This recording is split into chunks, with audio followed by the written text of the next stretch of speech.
Now, it's Friday night. I'm not normally here on a Friday night, but it's lovely to be here. It's the best moment of the week, isn't it? Time to relax, have a few laughs. But younger viewers, you may want to sit down because this revelation may come as a bit of a shock. There was a time when jokes about race, sexuality and gender were considered funny. I know, we old folk have really lived. It wasn't even that long ago, probably less than 10 years. But it used to be fun to think, talk and laugh out loud about observable differences between people. The subtext was not always that one type of person was necessarily better than another. There was rarely a value judgment.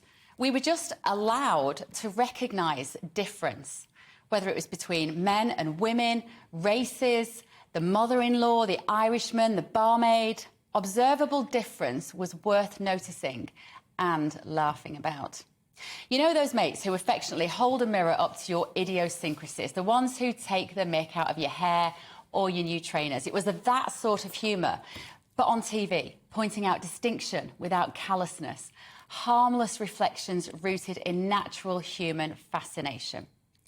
Ricky Gervais got a literal and metaphorical standing ovation this week for his new stage show, Supernature, in which he took on, amongst others, the LGBT community, specifically the "What is a woman?" debate. And instead of tiptoeing around pronouns like a politician tensing their sphincter on the one show in case they got it wrong, Gervais thrust himself fist first into the issue and drew enormous belly laughs from the audience, as well as horrified gasps from LGBT rabble-rousers.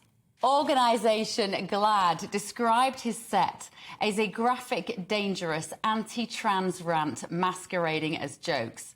GLAAD described themselves as rewriting the script for LGBTQ acceptance, presumably a really dull script with no gags to pull people along with them.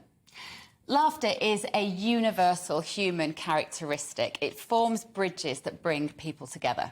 If you've ever had a bust-up with the missus, you know everything is only OK when you can finally laugh about the fact that she threw the bolognese all over the kitchen, right? Otherwise, it's the elephant in the room, sitting oppressively in the air, leading to seething resentment and fake harmony. That atmosphere suppresses evolution of thought. It stifles learning. And I've started to notice recently that the difference between po-faced activists taking offence at some imagined subtext and those who view humanity open-heartedly with a palate attuned to all tastes is simply the ability to take a flipping joke. The humour police, those thieves of joy, steal our laughter and instead throw us into spiky identity squabbles, which subvert the standards of respect that we should be aiming for. We are now dangerously self-censoring. We are forced to mistrust not only other people, but worse, our own internal morality. It is possible to wish no harm whatsoever on any transgender person and still find humour in an individual calling themselves a woman with a penis in their pants. And this isn't to defend power-abusing bosses who sack the busy intern, busty intern, because she couldn't take a joke. It's not denying the difficult life journey that trans or gay people might have had.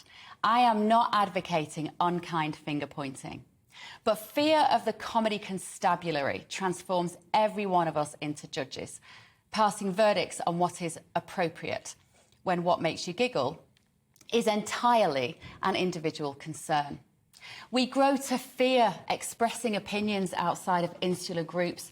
We retreat into tribes, that awful phrase, the safe space. Those who live in victim cults preaching inclusiveness with a straight face are only creating division. They splinter and fracture us into warring tribes. These days, it feels as though some people covet fragility as a virtue and then use their oversensitivity to punish others. GLAAD weren't happy with just accusing Gervais of hatred. They went straight to his boss, of course, Netflix, and lodged a complaint with them. No invitation for a coffee with Ricky to find out what upset them. They preferred to run to his boss and try to get him the sack. Absolute cowards. After banging on about this on TV earlier in the week, I was contacted on Twitter by a young woman who asked if I genuinely felt it was okay to poke fun at people with disabilities, for instance. My gut instinct was probably not, but only because it's not generally very funny. But this inquisitive stranger had made me think. So I sent her my number and asked if she had 5 minutes for a chat. Kiara Lawrence was born with learning disabilities and regularly reaches out to people like me to help us understand why jokes at the expense of those with extra needs can evoke the pain of school bullying. She interviews people about this on her podcast, Kiara's Pink Sparkle Pod, and I am more than happy to give it a plug.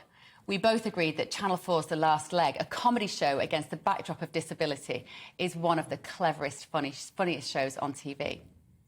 More, not fewer conversations with people who are not like us is the only way to develop a truly pluralistic society.